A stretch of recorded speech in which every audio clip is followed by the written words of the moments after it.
नमस्ते साथीहरू, तपाईँहरूलाई स्वागत छ मेरो अर्को ब्लगमा। तपाईँहरू सन्चै हुनुहुन्छ होला, म पनि एकदमै सन्चै छु। अहिले चाहिँ साँझ भइसकिसकेको छ। तपाईँहरूलाई म मेरो कोठीबारीमा के छ त भनेर देखाउँदैछु ल। हेर्नु सक्नुहुनेछ यो लिचीको बोट, तर लिची फलेको छैन के। लिची छ, एपोकार छ, देख्न सक्नुहुन्छ। यो अलिअलि फलेको छैन, ऊ माथि आएको चाहिँ फलेको छ, त्यति फल्दैन हौ। भर्खर फल्नु सुरु गर्दैछ। किरा देख्न सक्नुहुन्छ, हाम्रोमा लिची कुनै ठाउँ कुनै फल्छ कुनै फल्दैन कि। हेर्नु न, यो फलेकै छैन, ऊ माथि थपक्क बसिरहेको छ। वाउ, यो चाहिँ लिची हेर्नु सक्नुहुन्छ, यो चाहिँ मजाले फलेको छ है। तर मजाले नफले, सबै ठाउँ नफले पनि यति चाहिँ मजाले फलिरहेछ होइन। अनि अस्तिको सालले पनि अलिअलि फलेको थियो, देख्न सक्नुहुन्छ है। यता पनि अहिले अस्तिको सालभन्दा चाहिँ धेरै नै फलेको छ। यो कागतीको रुख,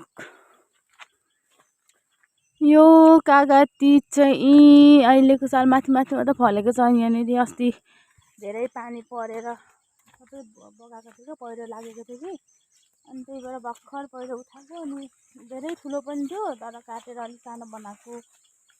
अनि हेर्नु न, जङ्गल छ, कोठेबारी पनि अब सुँगुरको चारो राख्नु पर्यो होइन। सुँगुर पालेपछि चारोहरू राख्छ।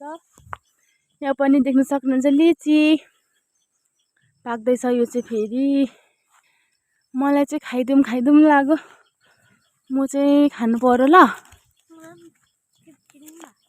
तँलाई पनि दिन्छु। म चाहिँ लिची टिप्दैछु। उयो किन अरे होइन, पराको मात्रै हुन्छ। म खाएँ ल।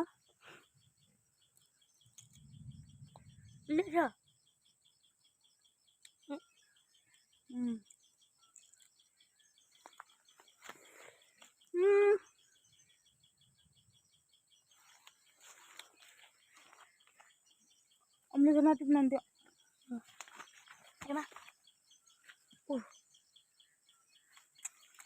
उले भएछ। यो काँक्रा पन्टङ पुन्टुङ छ भर्खर। अब म फेरि तपाईँहरूलाई लाँदैछु लिचीकै बोटमा। लिचीको बोट चाहिँ धेरै छ, तर सानो छ, बेग्लै छ। देख्न सक्नुहुन्छ लिची। वाउ, चाहिँ ठुल्ठुलो फलेको छ। म टिपेर अतिरहेको चाहिँ खान्छु ल।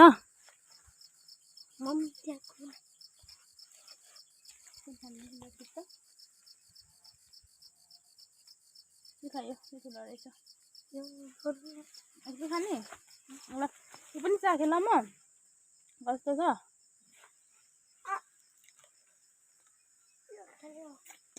लिचीको चाहिँ बास्ना मजाले आउँछ क्या। यो लिची धेरै भए पनि बेग्लै लिची हो, सबै कलम छाडेको लिचीहरू हो कि।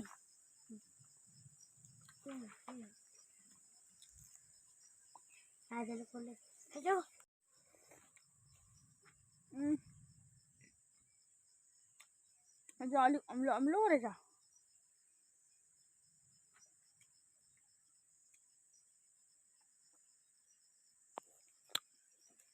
मकैहरू यस्तो हुँदैछ।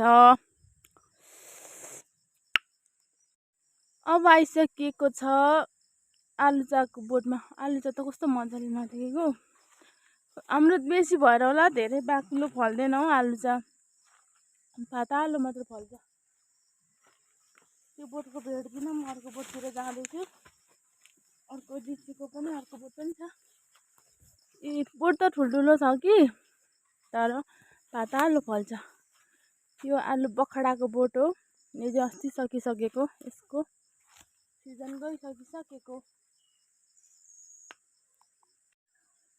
आलुचा त ठुल्ठुलो फलेको छ, तर पाकेको छैन रहेछ। यो बोटको पातालो फलेको छ। ल, अर्को बोट नै पाकेको छ, पाक्नु त। यो बोटको अलिक काँचै रहेछ।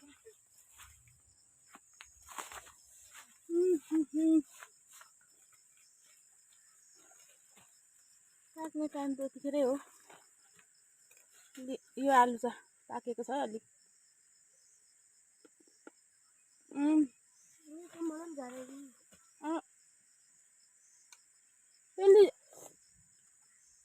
आलुजाको दाना नै अमिलो हुन्छ कि अहिले आलुचा पनि खाइसकेँ। अब जाँदैछु म यहाँ आँप भएकोमा। देख्न सक्नुहुन्छ यो आँपको बोट। यो आँप चाहिँ मालदा आँप हो, तर योचोटि फलेन। अस्तिको साल कति धेरै फलेको थियो, योचोटि खोइ किन फलेन। 2-3टा मुनि मात्र फलेको छ कि धेरै फलेन योचोटि। खै के भएर के हुँदाखेरि फल्छ, सायद 1 साल बिराउँदै फल्ने पनि हुन्छ अरे नि त, त्यही भएर त्यस्तो भएको हो कि किन नफलेको। तर पनि ठिकै छ, यो साल नफले पनि अर्को साल फल्यो भने भइगयो। अब चाहिँ जाँदैछु म फेरि अर्को लिचीको बोटमा। लिची त धेरै नै छ, अब कलम सारेको हो नि त नि, तर कोही बोट फलेको छ, कोही बोट फलेको छैन। फलेको पनि पुरै बोट फलेको छैन, आधी मात्र फलेको छ। के खालको कहिले लिची धेरै फल्दैन, जहिले सुकै आधी मात्र फल्छ कि हाम्रो लिची चाहिँ। फेरि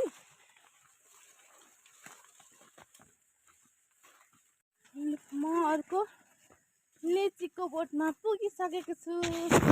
देख्नुहुन्छ यो चाहिँ सबैभन्दा ठुलो लिचीको बोट हाम्रो भएकोमा देखेँ। यो पनि मजाले पाकेको छैन, देख्न सक्नुहुन्छ। भर्खर पाक्नु सुरु मात्र गर्दैछ। यो लिचीको चाहिँ जस बास्ना चाहिँ कस्तो मिठो आउँछ क्या लिचीको। लिची पनि फरक फरकको हुन्छ नि त, त्यही भएर होला सायद। यो पनि एकपट्टि मात्र फल्छ, हेर्नु न यसरी फलेको छ कि लिची फल्नु चाहिँ। तर होइन, तपाईँहरूले कहाँ फलेको छैन भन्ने देखाउँछ नि। पुरै फल्दैन, तल्लो साइडतिर त्यति फल्दैन कि लिची। अब यो लिची खाएँ भने त अमिलो छ, तर म खाँदिनँ। मेरो भिडियोमा खासै केही त छैन, तर मैले तपाईँहरूलाई यही मेरो कोठेबारीमा के बिरुवाहरू छ, के फलेको छ त भनेर त्यसको लागि मात्र मैले भिडियो बनाएको। तपाईँहरूले हेरेर प्रतिक्रिया दिन सक्नुहुन्छ। यहाँ देख्न सक्नुहुन्छ होला, कुनै मकै सानो छ, कुनै मकै फेरि यस्तो छ भनेर। यो चाहिँ हामीले वसन्त पञ्चमीको दिन छरेको, त्यसखेर मकै छर्नुपर्छ अरे नि त, त्यही भएर त्यसखेर छरेको। अनि बोडी पनि लगाएको थियौँ क्या, बोडी पनि लगाएको थियौँ। अनि त्यही भएर त्यो चाहिँ भएको, त्यो पनि बाँदरले आधी त खाइसकिसकेको छ अलिअलि भएको चाहिँ। तर पनि ठिकै छ, अब बाँदरले पनि हामीले पालिराखेको छौँ भनौँ न बिचराहरू। अब आजलाई चाहिँ यति भन्दै मेरो भ्लग यति नै। तपाईँहरूले हेरेर मेरो भिडियो कस्तो लाग्छ, मेरो भ्लग कस्तो लाग्छ हेरेर प्रतिक्रिया दिनु होला। अनि फुल भ्लग हेर्नुभयो भने एउटा कमेन्ट पनि छोडेर जानु होला है, कस्तो लाग्छ भनेर जानु होला। मलाई पनि थाहा हुन्छ नि त, मलाई कसले मेरो भ्लग हेरेछ भन्ने कुरा थाहा हुन्छ नि। तपाईँहरूले एउटा कमेन्ट चाहिँ छोडेर जानुहुन्छ भन्ने मैले आशा राखेको छु होइन। कमेन्ट छोड्नुहुन्छ, मलाई थाहा छ। मेरो साथीहरू होइन, मेरो साथीहरू इमान्दारी नै हुनुहुन्छ। तपाईँहरूले मेरो लागि एउटा न एउटा कमेन्ट छोडेर जाने हुन्छ भन्ने आशाका साथ आजलाई चाहिँ म मेरो भ्लग यति नै भन्दै हस् त, नमस्ते, बाई बाई।